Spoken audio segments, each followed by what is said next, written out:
Donc une session sur le télésoin, sur les retours d'expérience de l'usage des télésoins pendant l'épidémie. On a 5 intervenants, monsieur Yann-Maël Ledouarin, conseiller médical à la télésanté à la DGOS, monsieur Marc Fumet pour le service d'évaluation de la pertinence des soins et amélioration des pratiques et des parcours à la HAS, monsieur Gilles Bonnefond, pharmacien d'officine et président de l'Union des syndicats des pharmaciens d'officine, monsieur Christophe Rive, orthophoniste et vice-président de la FNO, la Fédération nationale des orthophonistes, monsieur Prat Thomas, kinésithérapeute et secrétaire général à la Fédération française des masseurs kinésithérapeutes, pardon.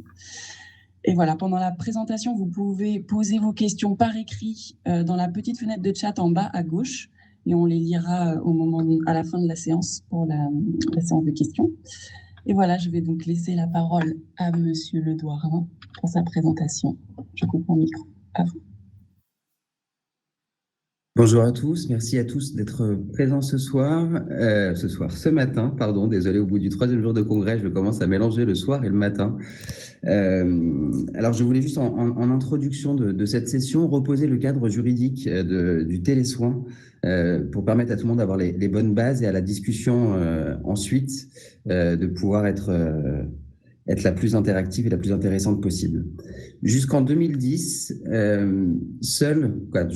depuis 2010 et jusqu'en 2019, seule la télémédecine était définie par la loi. Donc pour toutes les professions médicales, donc médecins, sages-femmes et chirurgiens-dentistes, et était définie 5 actes, donc téléconsultation, téléexpertise, télésurveillance, téléassistance médicale et la régulation centre 15 que vous connaissez. On a souhaité, parce qu'il n'y avait plus de raison de ne pas permettre les pratiques à distance des autres professionnels de santé, en 2019, créer le télésoin. Donc le télésoin, c'est toutes les pratiques à distance des paramédicaux et des pharmaciens, avec une petite différence dans la loi qui a été créée en 2019 par rapport à la télémédecine, c'est qu'au lieu de définir des actes, il a été décidé de dire que toute activité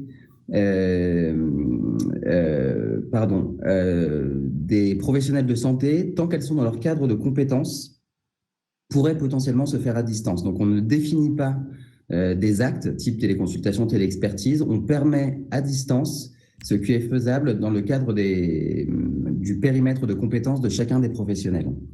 Alors, il y aura un arrêté, on en reparlera un tout petit peu après, et qui permettra de définir les activités autorisées, parce que toutes ne peuvent pas se faire, et ça, c'est la Haute Autorité de Santé qui nous permettra de pouvoir décider quelles activités.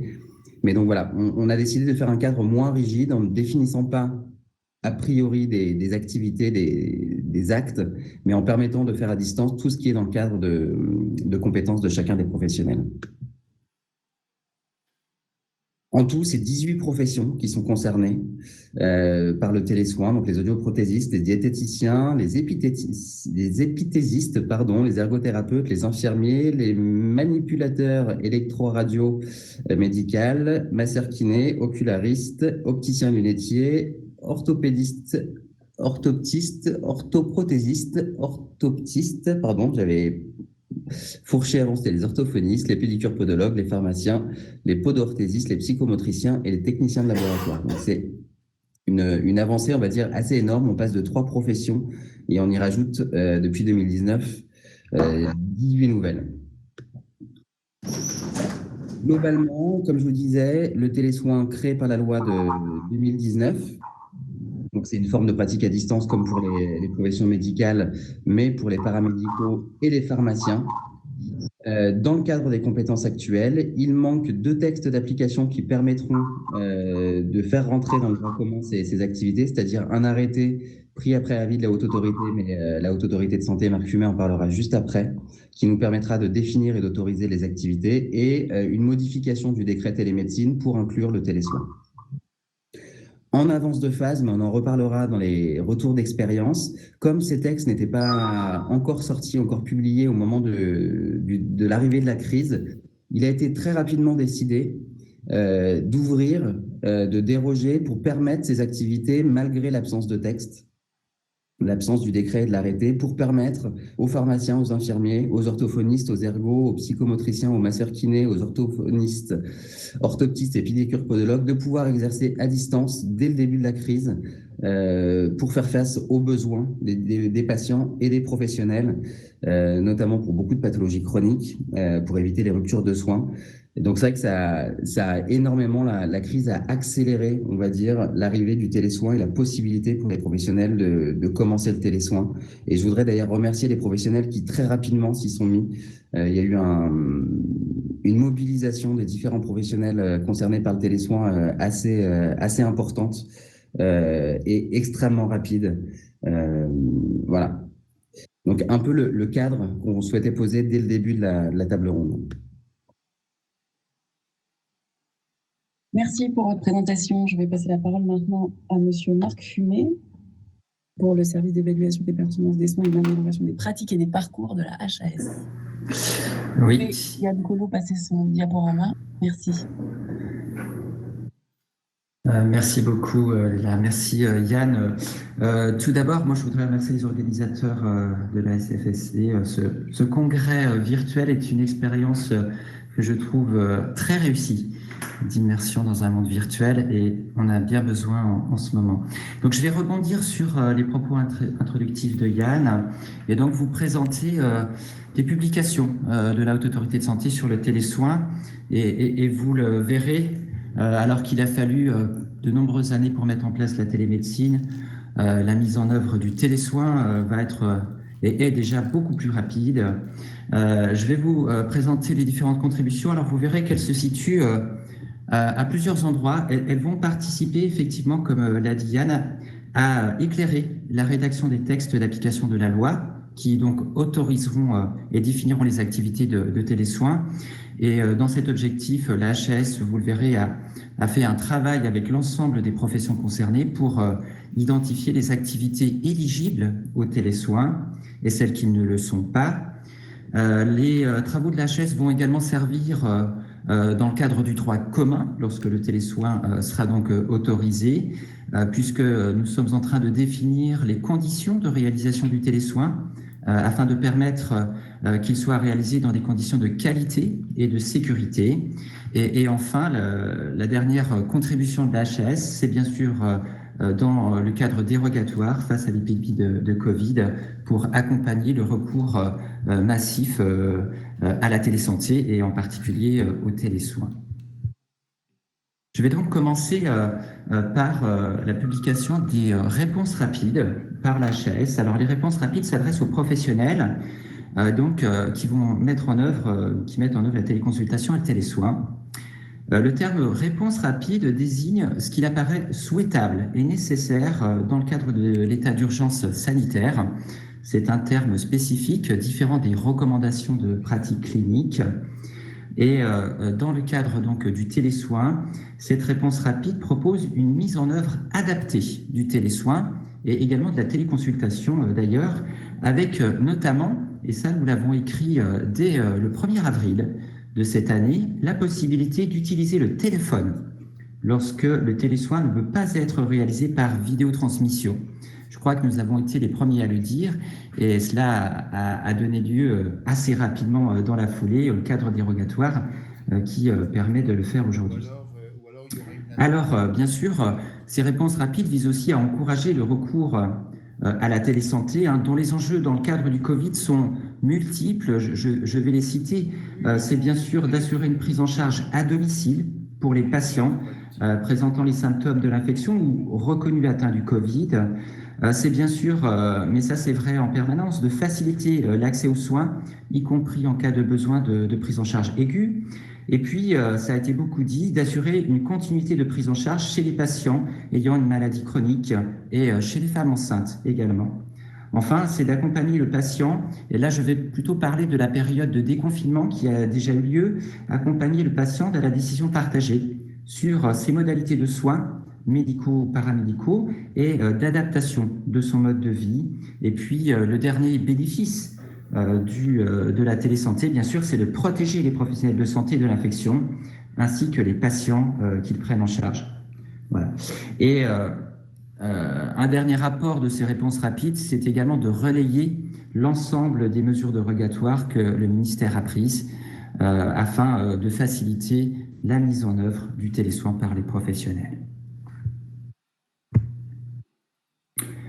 En parallèle de ce document à destination des professionnels, nous avons élaboré un document à destination des patients, donc une fiche d'information.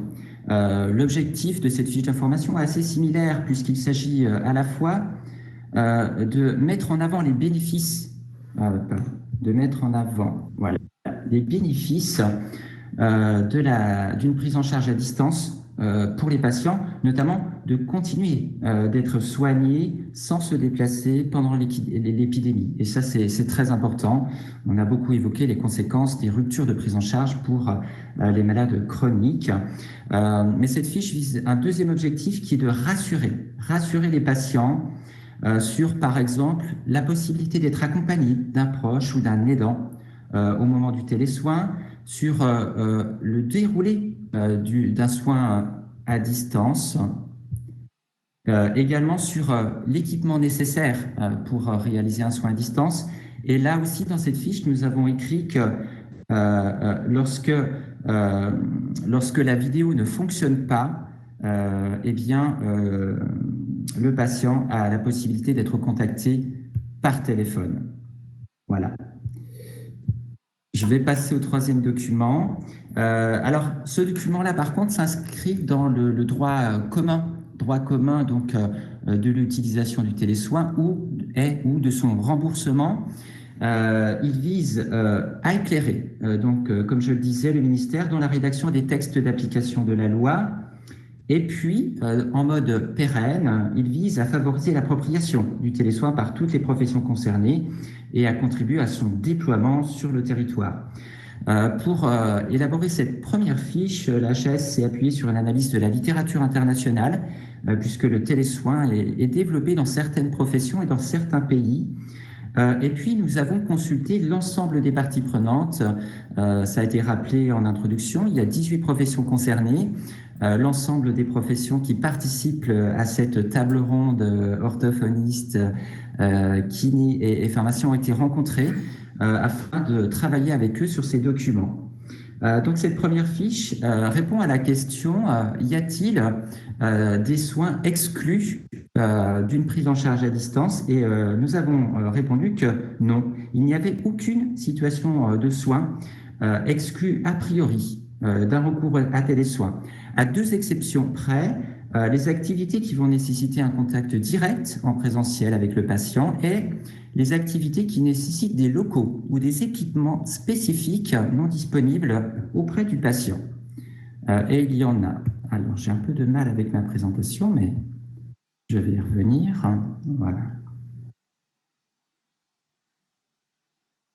Alors, bien, eh bien, écoutez, je vais essayer de continuer. Voilà. Donc, s'il n'y a pas de critères d'exclusion,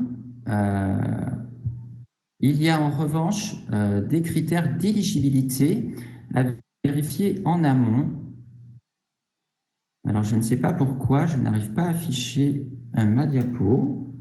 Donc, je vais vous décrire ces critères d'éligibilité à vérifier en amont du télésoin et qui sont donc du ressort du professionnel et d'une décision partagée avec le patient. Il y a bien sûr l'état clinique du patient, sa capacité également à communiquer à distance, sa capacité seule, mais peut-être aussi avec la présence d'une personne de son entourage qui peut donc l'aider à faire ce télésoin à distance. Et puis, comme il s'agit d'un soin à distance, il y a des échanges d'informations, donc la disponibilité des données nécessaires aux soins est également un critère d'éligibilité. Voilà. Alors, un point important qui est sur la diapo et qui est à retenir, c'est que pour la HAS, un premier soin à distance est possible. Il peut être pertinent dans certaines situations ou pour certaines professions, car on le rappelle, le télésoin facilite l'accès aux soins et donc il est peut-être préférable de faire un premier soin à distance plutôt que de conduire à un renoncement aux soins. Bien, écoutez, j'ai quelques difficultés d'affichage. Je vais vous présenter cette fois-ci le dernier document donc, qui sera publié d'ici la fin de l'année ou au mois de janvier, donc prochainement. C'est un document qui, lui, définit des recommandations sur le bon usage et la qualité des pratiques du télésoin. Voilà. Alors, dans ce document, je vais essayer d'y aller. L'HAS définit 3 types de recommandations. Voilà, c'est parfait. Il y a d'une part des recommandations qui sont organisationnelles, notamment la nécessité de se former lorsqu'on fait d'une manière générale de la télésanté d'ailleurs, donc du télésoin, des recommandations sur le lieu de réalisation du télésoin qui doit être calme, et cela vaut pour le professionnel mais également pour le patient, et sur la nécessité de tracer les échanges. On parle de rédiger un compte-rendu lorsque l'acte de télésoin le justifie. Il y a également des recommandations plus techniques sur l'utilisation de la vidéotransmission que l'on recommande en temps normal, parce que la vidéotransmission est un moyen qui permet à la fois de mieux communiquer et d'identifier également son patient. Et puis des recommandations sur la mise en œuvre du télésoin en tant que tel, à commencer par l'information et le consentement du patient.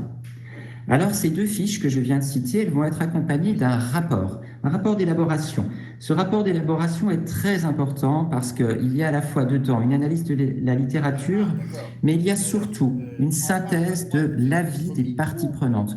Donc, une synthèse de chacune des 18 professions que nous avons rencontrées, qui nous ont dit, de leur point de vue, quelles étaient les activités éligibles au télésoin et celles qui ne le sont pas. Donc, ce rapport est très important et, comme je le disais, il doit permettre d'éclairer la définition des activités de télésoin qui va suivre. Un dernier point que je voudrais souligner, c'est qu'un grand nombre de professions nous ont fait part de l'intérêt de pouvoir mettre en place un télésoin entre eux. C'est une différence importante qu'il y a entre la télémédecine et le télésoin. La télémédecine peut être faite avec un patient ou entre professionnels médicaux. En revanche, le entre eux n'est pas prévu aujourd'hui dans la définition du télésoin.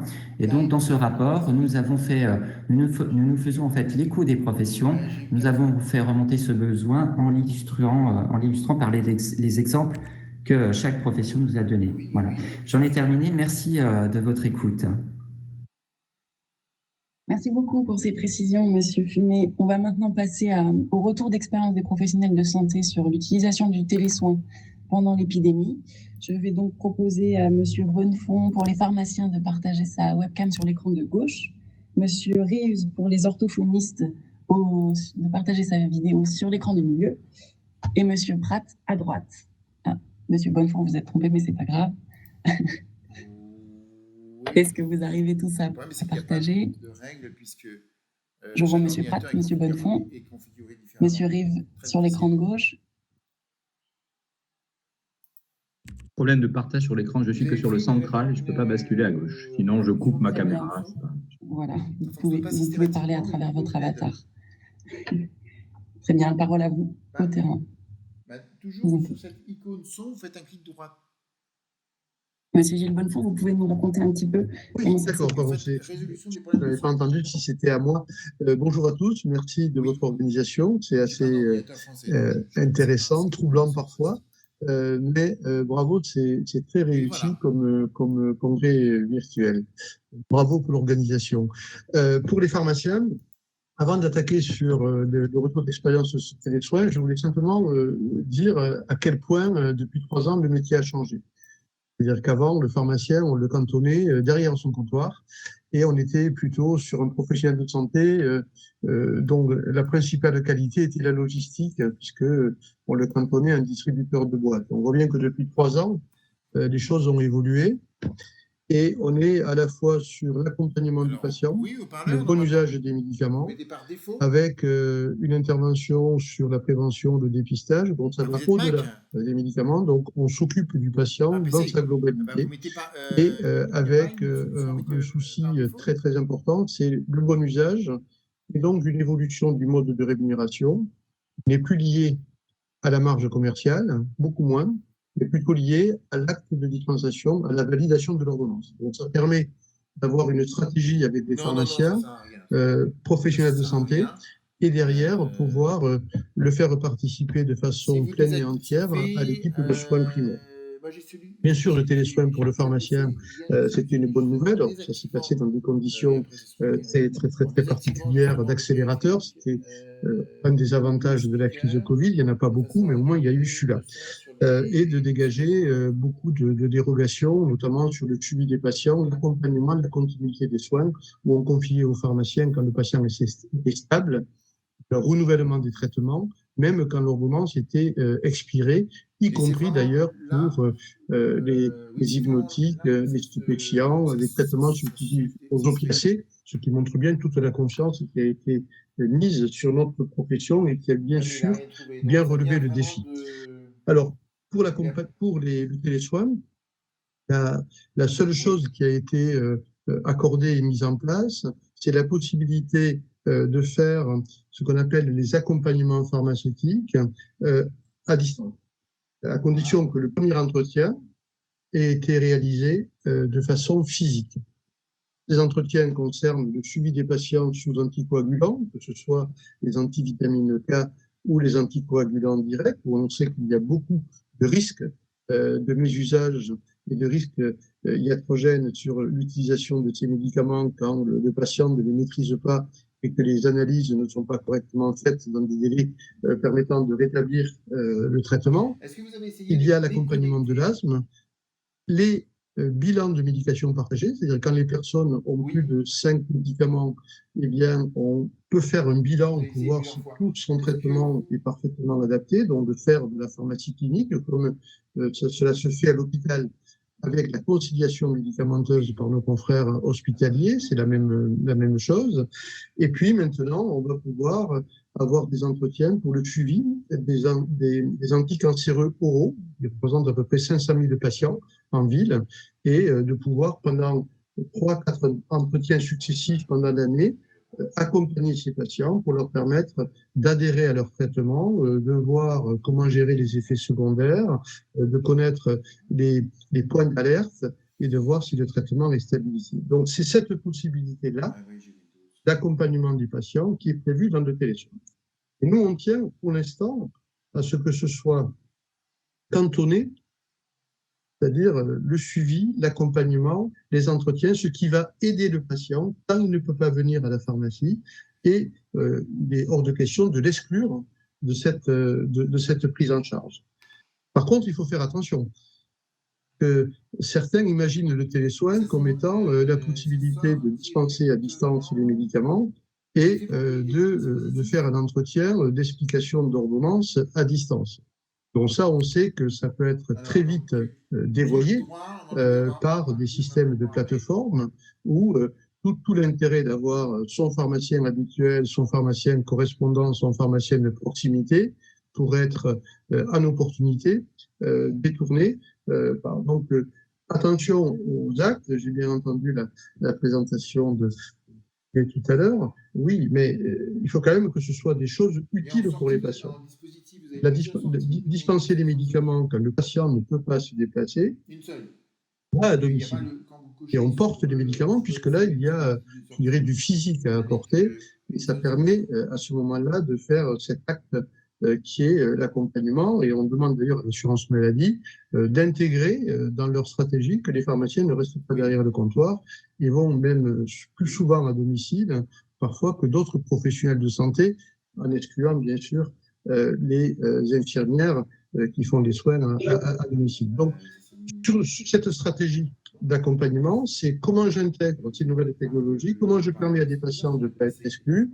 Et l'avantage du réseau pharmaceutique, c'est que son équipement informatique permet d'aller très vite sur justement la possibilité d'être équipé pour faire du télésoin pour l'accompagnement des patients. Donc voilà, nous, la stratégie, alors on n'a pas beaucoup de retours d'expérience parce que bien évidemment, c'est trop tôt. Les bilans de médication, les entretiens pharmaceutiques pendant cette période de Covid ont été un petit peu laissés de côté parce que c'était pas la priorité. Malheureusement, on était débordé par l'épidémie. Et là, on a été débordé au mois de septembre par la vaccination contre la grippe et la seconde vague de Covid. Donc tout ça est bien dans la tête des pharmaciens, Et je ne doute pas que quand la fenêtre de tir et le temps sera un petit peu plus éclairci, que ce développement se fasse dans de bonnes conditions. Merci beaucoup, Monsieur Bonnefond. On va maintenant passer la parole à Monsieur Rives. Si vous voulez, vous pouvez retirer votre webcam, Monsieur Bonnefond, et il pourra partager sa webcam au milieu. Et sinon, vous pouvez parler depuis votre avatar. Merci. Et je tente. Bonjour à tout le monde.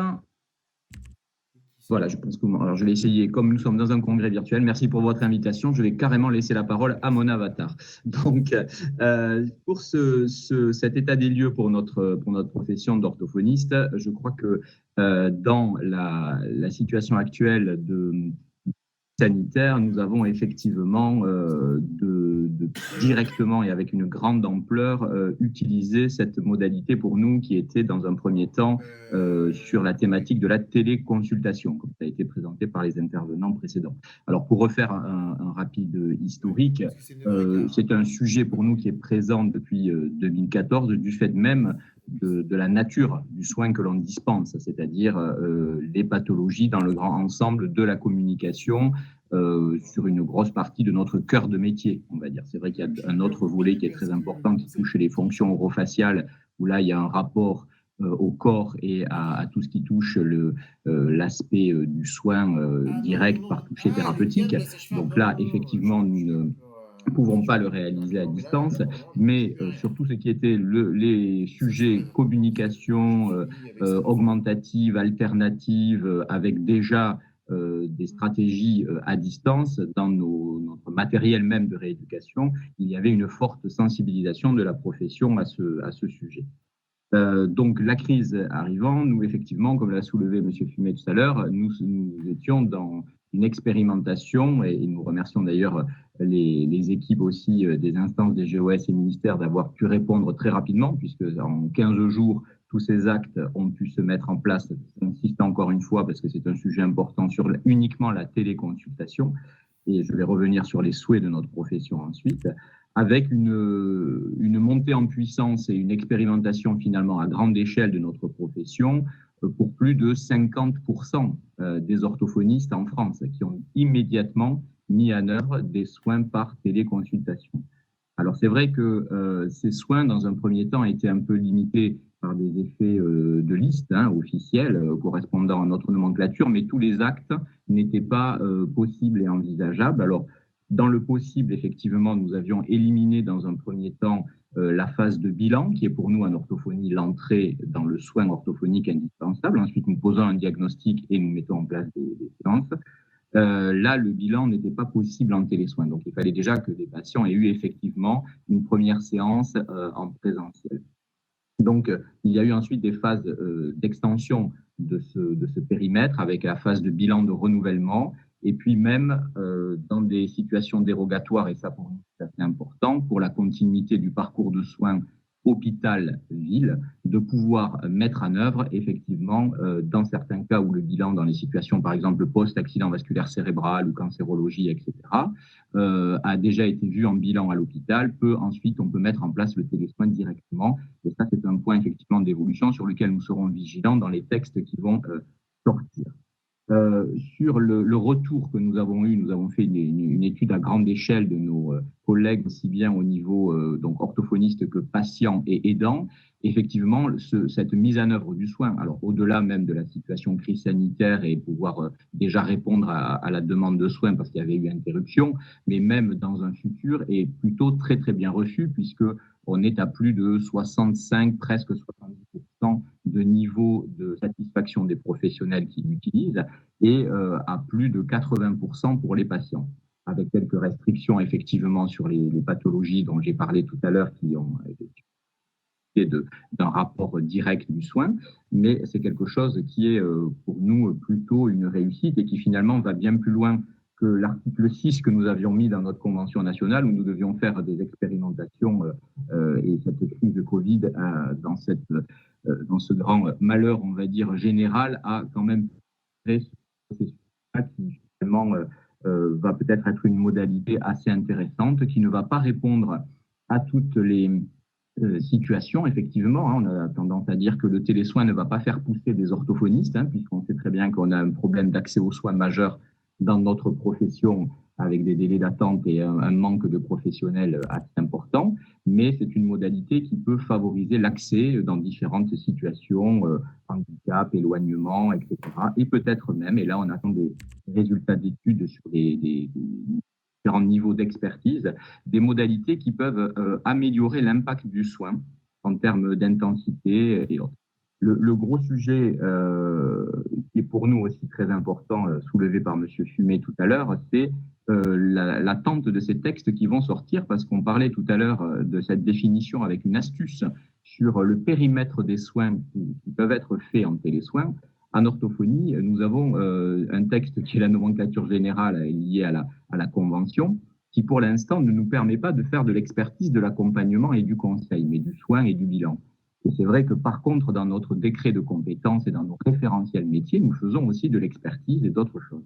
Là, nous souhaitons largement que et c'est un avis partagé par toute la profession, là pour le coup, que cette possibilité de télésoins pour nous soit largement élargie à tout le périmètre de la description des actes qui étaient décrits pour les médecins, par exemple, c'est-à-dire de faire de l'expertise de premier niveau et de la surveillance de tous nos patients en sortie d'hôpital. Ça, je pense que c'est un point, et il y a des expérimentations dans ce sens.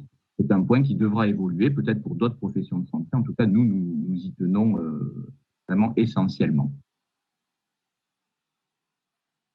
Merci beaucoup, Monsieur Riff, pour ces précisions concernant les orthophonistes. On va passer la parole à Monsieur Pratt pour les kinésithérapeutes. Merci, bonjour à tous, merci beaucoup pour l'invitation, ravi de participer à ce congrès. Alors, le télésoin en kinésithérapie, pour nous les kinés, la période épidémique a été un véritable accélérateur. Il faut savoir qu'avant le confinement, rien n'était possible, rien n'était prévu, aucun texte législatif pour le télésoin en kinésithérapie et rien de prévu dans la convention. Donc le 16 mars, confinement et fermeture des cabinets. Nous n'avons plus accès à nos patients. Seuls les soins urgents et non reportables étaient possibles à domicile, ce qui concerne peu de patients finalement. Donc évidemment, on a pris des nouvelles par téléphone, mais ce n'est pas pareil. Donc nous, à notre syndicat, la FFM Care, on a fait pour pouvoir développer le télésoin qui soit permis. Et donc ça a été possible à partir du 16 avril, donc un mois après. Donc on a bien senti d'ailleurs dans le décret qui est sorti certaine frilosité, puisque beaucoup d'actes n'étaient pas possibles. Toute la NGATP n'était pas possible en télésoin, actuellement encore, puisqu'on est encore sous ce régime finalement. Donc, notamment la rééducation vésico-sphinctérienne, neurologie pédiatrique, etc. Et il y a d'ailleurs des collectifs de professionnels qui font ces spécificités-là, qui ont essayé de pousser pour que ce soit élargi parce qu'ils se sentaient exclus et avaient besoin de cet outil qu'on, a priori, on n'imagine pas pour eux, mais finalement, ils en avaient besoin. Il faut bien comprendre qu'aujourd'hui, le modèle purement biomécanique, c'est du passé. On est vraiment sur un modèle biopsychosocial qui, pour la prise en charge des patients, c'est-à-dire la prise en compte du patient dans son environnement, l'éducation du patient, le rassurer, comprendre ses croyances sur la maladie, le motiver pour qu'il soit actif dans sa prise en charge. Et c'est pour ça que le télésoin était important pour tout le monde, pour tous les actes. Actuellement, il y a des négociations conventionnelles pour écrire le télésoin dans la convention et on s'appuie sur ce qui est paru par la HAS pour élargir évidemment à tous nos actes et que ce soit aux professionnels de juger de sa pertinence ou non. Alors, que fait-on en kinésithérapie, en télésoin? Donc, actuellement, toutes les études récentes se recoupent. Ce qui marche le mieux dans la rééducation pour quasiment toutes les pathologies, c'est l'activité physique. Neurologie, douleurs chroniques, lombalgie, etc. C'est déjà ce que l'on fait dans nos cabinets, l'activité physique adaptée finalement. Nous sommes les professionnels de l'activité physique. Donc, c'est l'entretien motivationnel aussi, où on apprend au patient à s'autonomiser dans sa rééducation, on le guide, on le rassure, on explique, on lui apprend la maladie, sa pathologie, pour qu'il adhère au mieux au traitement. Donc, on passe du temps avec le patient, donc ce temps-là, il est important. Donc, en pratique, une séance de télésoin, on rigole pas mal, puisque Bon, la première séance qu'on peut faire avec un patient, on s'en rappelle, hein, on passe du temps à préparer, on prévient le patient sur ce dont il a besoin, donc des poids, on prend des bouteilles d'eau, un bâton, c'est un manche à balai, on a besoin d'espace évidemment, on prévoit les exercices que l'on pense faire, et comme toute première fois, on est timide, on est un peu maladroit, ça fait un peu mal quand on gère mal l'espace et qu'on se cogne un peu partout, on rigole beaucoup de se voir à distance, on comprend mal les consignes parfois. Et puis voilà, ça fait plaisir quand même de se revoir avec le patient, de renouer ce lien thérapeutique. Donc c'est quand même bien agréable. On voit le patient dans son environnement aussi, c'est ça qui est vraiment intéressant. Que quand même le but de toute rééducation, c'est de rééduquer le patient dans son environnement. Et là, on y est vraiment. Donc à partir du deuxième soin en télésoin, on est vraiment plus efficace, hein, puisqu'on a compris l'outil. Il faut évidemment un temps d'adaptation, familiariser avec l'outil. Mais après, on réalise facilement tous les soins. Alors évidemment, il manque le contact physique, qui a des bienfaits non négligeables en rééducation. Mais apprendre au patient à faire lui-même ses exercices, le responsabiliser, c'est important et c'est enrichissant. D'ailleurs, ce qu'on a pu observer dans cette pratique du télésoin, ce sont des patients qui se prennent en main encore plus et dont on peut espacer un peu plus les séances, qui s'autonomisent vraiment beaucoup. En période épidémique, l'intérêt du télésoin, il est évident, hein, c'est la mesure de distanciation ultime. En dehors de cette période épidémique, eh bien, l'intérêt, c'est de faciliter la prise des rendez-vous. Nous effectuons des soins en série, 5, 10, 15 séances. Ça évite des temps de trajet, ça permet de faire la séance depuis son lieu de travail, depuis chez soi. Pour les personnes qui ont des enfants, ils attendent le retour du conjoint, on peut enchaîner immédiatement avec les séances pour éviter les trajets en bus, etc. Et pour les personnes qui sont en déplacement la semaine, les routiers, les commerciaux, pour voir le patient dans son environnement, tout simplement. Après, il faut bien comprendre que la profession est quand même très divisée sur le télésoin en kinésithérapie. Hein. Il y a on va dire une bonne moitié de la profession qui ne conçoit pas de ne pas toucher le patient. On a un contact important avec le patient et ils ont du mal à imaginer le soin à distance. Pourtant, toutes les évolutions récentes montrent que c'est tout à fait possible et pertinent, et ça ne réduit en rien la qualité du soin que l'on peut apporter.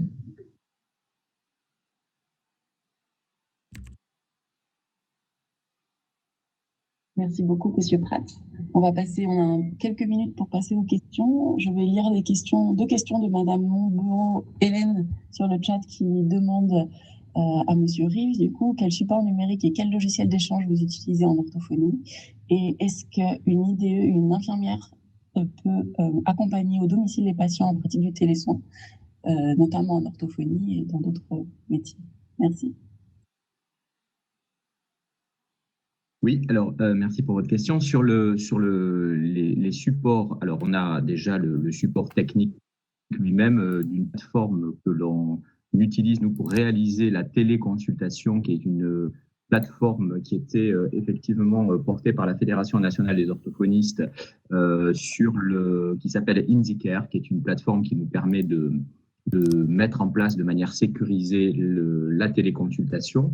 Et nous travaillons avec des partenaires diffusent comme la société iGérip, par exemple, qui diffuse des supports tout à fait compatibles. Alors, il existe beaucoup d'autres prestataires au niveau de matériel, mais je cite là parce qu'elles sont tout à fait complémentaires et elles permettent de diffuser à la fois du logiciel avec partage d'écran, bien sûr, des choses simples, des tableaux blancs avec des souris un petit peu agiles qui permettent aux patients de prendre la main, qui permettent aussi de pouvoir faire des exercices à distance, de reprendre des séquences de travail dans toutes les fonctions cognitives, mémoire, attention, langage, à partir de ces plateformes où le patient prend la main, le professionnel reprend aussi. Bien sûr, il y a un équipement audio et visuel, casque et écran, si on peut, qui est tout à fait important à mettre en œuvre. Et bien sûr, comme l'évoquait mon collègue kiné, travaille avec l'aidant, souvent qui est à côté, pas en fonction de l'âge, bien sûr, et de pouvoir accompagner le patient dans cette réalisation. Après, il y a des outils beaucoup plus technologiques. Je parlais d'expertise tout à l'heure ou de bilan. technologiques qui permettent comme des colliers en expérimentation qui s'appellent Swal EHPAD, par exemple, qui permettent de positionner un collier pour enregistrer les niveaux et le rythme de déglutition, en expérimentation actuellement avec la région Occitanie et le CHU de Toulouse pour vérifier tout à la dysphagie oropharyngée pour nous, et ensuite également du matériel de caméra intrabuccale pour des choses un peu plus technologiques de diagnostic associé. Merci. On a une question aussi de Monsieur Bréclair-Alain qui demande qu'est-ce que chacun des intervenants aimerait voir évoluer dans la réglementation et en quoi la Société française de santé digitale pourrait vous aider dans ces évolutions. Je vous laisse répondre si vous avez... Écoutez, Marc Fumet, si je peux me permettre de commencer, d'abord la réglementation, elle est à venir, puisque ça a été assez clairement dit, l'autorisation des activités de télésoins va suivre. Je crois que la SFSD a un rôle important dans la formation, elle l'a déjà pris dans le champ de la téléconsultation et je suis certain qu'avec des personnes comme Lydie, elle le prendra également dans le champ du télésoin. Merci, oui, on va s'y pencher en effet, on s'y penche déjà. D'autres... Oui. Il y a peut-être une évolution, enfin, en tout cas un point qui est important dans le télésoin. D'abord, c'est une technique qui doit être intégrée dans l'activité des professionnels, je le dis toujours, et pas à la place du professionnel. C'est ça qui rassure les professionnels, mais encore faut-il que derrière, il y ait un petit peu de prospective de la part de ceux qui sont en responsabilité. Et il faut aussi faire très attention que cette activité de télésoin soit tracée et permette d'avoir un partage d'informations avec les autres professionnels de santé. C'est-à-dire un télésoin, on doit profiter du télésoin pour améliorer encore le partage d'informations et la transmission des informations à l'équipe de soins qui s'occupe de ce patient. Et il faut absolument que ce soit un moteur permettant de mettre en place la coordination et la traçabilité du travail des uns et des autres.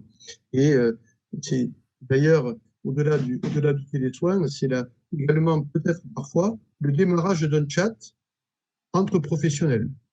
Plus en difficulté, le patient n'est pas autonome, donc il est à domicile, on intervient, il a des difficultés avec son traitement, ses pansements, ça ne va pas, etc.